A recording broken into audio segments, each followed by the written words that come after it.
Hi అండి, అందరికీ నమస్కారం. Welcome back to our channel veg basket. నేను మీ స్వాతిశ్రీ.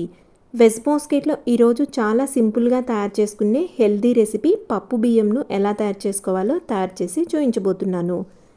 బద్ధకంగా ఉన్నప్పుడు, ఇంట్లో కూరగాయలు ఏమీ లేనప్పుడు బ్యాచిలర్స్ కూడా చాలా సింపుల్గా తయారు చేసుకునే రెసిపీ అండి ఇది.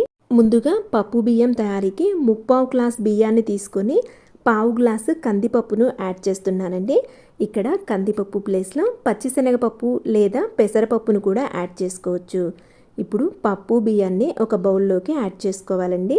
ఇలా యాడ్ చేసుకున్న తర్వాత వాటర్ యాడ్ చేసుకుంటూ శుభ్రంగా 2-3 సార్లు కడగాలండి. పప్పు క్వాంటిటీని ఎక్కువగా కావాలనుకుంటే పెంచుకోవచ్చండి, తక్కువగా కావాలనుకుంటే తగ్గించుకోవచ్చు. ఇలా శుభ్రంగా కడిగిన పప్పు బియ్యంలోకి తిరిగి తగినంత వాటర్ యాడ్ చేసుకొని అర్ధగంట సేపు నానబెట్టుకోవాలండి. ఎంత ఎక్కువసేపు నానబెట్టుకుంటే అంత త్వరగా ఉడుకుతుందండి. ఇప్పుడు స్టవ్ ఆన్ చేసుకొని ఒక ప్యాన్ పెట్టుకొని అందులోకి 1.5 టేబుల్ స్పూన్ ఆయిల్ యాడ్ చేసుకోవాలండి. ఆయిల్కి బదులు నెయ్యిని కూడా యాడ్ చేసుకోవచ్చండి. ఆయిల్ హీట్ ఎక్కిన తర్వాత 1 టీ స్పూన్ పచ్చిశనగపప్పు, 1 టీ స్పూన్ మినప్పప్పు, 1/2 టీ స్పూన్ జీలకర్ర, 1/2 టీ స్పూన్ ఆవాలు యాడ్ చేసుకొని పప్పులన్నీ కూడా మంచి కలర్ వచ్చే వరకు ఫ్రై చేసుకోవాలండి.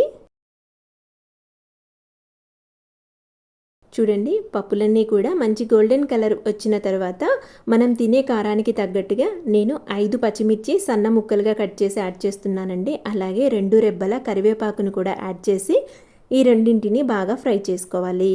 పచ్చిమిర్చి కరివేపాకు బాగా ఫ్రై అయిపోయిన తర్వాత 2 వెల్లుల్లిపాయలోని వెల్లుల్లి రెబ్బలను పొట్టుతో సహా యాడ్ చేసుకోవాలండి. పొట్టుతో సహా యాడ్ చేసుకోవటం వల్ల పప్పు బియ్యం ఉడికేటప్పుడు త్వరగా కరిగిపోవండి. అలాగే ఫ్లేవర్ చాలా బాగుంటుంది. అలాగే 2 పెద్ద ఉల్లిపాయలను పెద్ద ముక్కలుగా కట్ చేసుకొని యాడ్ చేస్తున్నానండి. ఇప్పుడు వీటన్నిటిని ఒకసారి బాగా కలుపుకోవాలి. ఇక్కడ నేను పసుపు యాడ్ చేయట్లేదండి. పసుపు యాడ్ చేయాలనుకునేవారు యాడ్ చేసుకోవచ్చు. ఇందులోనే రుచికి తగినంత ఉప్పును యాడ్ చేసుకొని ఉల్లిపాయలు కొంచెం సాఫ్ట్ అయ్యే వరకు ఫ్రై చేసుకోవాలండి. ఉల్లిపాయలు కొంచెం సాఫ్ట్ అయిన తర్వాత ఇందులోకి వాటర్ యాడ్ చేసుకోవాలండి. ఇక్కడ నేను పప్పు బియ్యంకి కలిపి 2.5 గ్లాసుల వాటర్ని యాడ్ చేస్తున్నానండి. వాటర్ యాడ్ చేసుకున్న తర్వాత వాటర్ని మరిగించుకోవాలి. ఇక్కడ మీకు పప్పు బియ్యం మెత్తగా కావాలనుకున్నా, మీరు వాడుతున్న బియ్యం బాగా పాతగా ఉన్న వాటర్ క్వాంటిటీని పెంచుకోవచ్చండి. చూడండి, నీరు ఇలా మరుగుతూ ఉన్నప్పుడు ముందుగా కడిగి నానబెట్టుకున్న పప్పు బియ్యంలో నుంచి నీటిని తీసివేసుకొని పప్పు బియ్యాన్ని యాడ్ చేసుకోవాలి.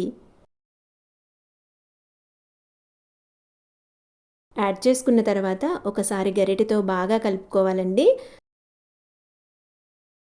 ఈ విధంగా కలుపుకున్న తర్వాత మూతను పెట్టుకొని 2-3 నిమిషాలు హై ఫ్లేమ్లోనే ఉడికించుకోవాలండి.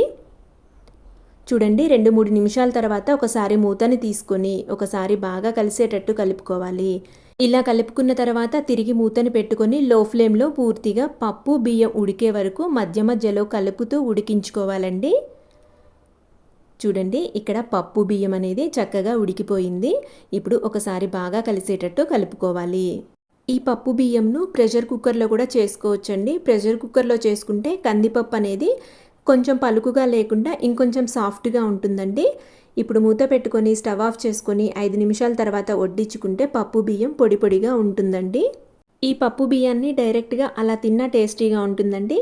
లేదంటే ఆవకాయ కాంబినేషన్లో ఈ పప్పు బియ్యం చాలా టేస్టీగా ఉంటుంది. రెసిపీ నచ్చినట్టయితే లైక్ చేయండి, షేర్ చేయండి, కమెంట్ చేయండి. ఇటువంటి మరిన్ని రెసిపీస్ కోసం నా ఛానల్ను తప్పకుండా సబ్స్క్రైబ్ చేసుకోండి. Thank you for watching.